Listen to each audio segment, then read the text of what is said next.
रायगढ़ के खरसिया शिवसेना इकाई और तेलीकोट के ग्रामवासी मन एसडीएम ला ज्ञापन देके सोसाइटी ला जल्दी खुलवाए के मांग करीस। पूरा मामला तेलीकोट पंचायत के है, जी हां 1 ले 4 तारीख के बीच हर महीना सोसाइटी खुल जाए, लेकिन ये महीना 15 दिन बीत जाए के बाद भी सोसाइटी नहीं खुले है, जेकर ले आम जनता ला काफ़ी परेशानी के सामना करे ला पड़त है। गांव वाले मन सोसाइटी संचालक ले जानकारी लिहिन त ओहर बताइस के वर्तमान सोसाइटी संचालक द्वारा 96 क्विंटल चाउर के भरपाई करना बाकी है और अभी चावल, शक्कर और नमक भी कम आए हैं।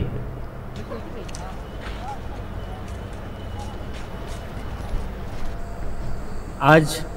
ग्राम पंचायत तेलीकोट के ग्रामवासी एवं खरसिया शिवसेना इकाई द्वारा ग्राम पंचायत तेलीकोट के सोसाइटी को खुलवाने के नाम पर एसडीएम महोदय जी को ज्ञापन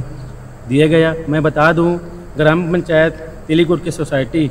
1 से 4 तारीख के बीच खुलता है प्रत्येक माह, लेकिन आज 16 तारीख होने के बावजूद भी सोसाइटी को नहीं खोला जा रहा है। सोसाइटी संचालक द्वारा कहना है कि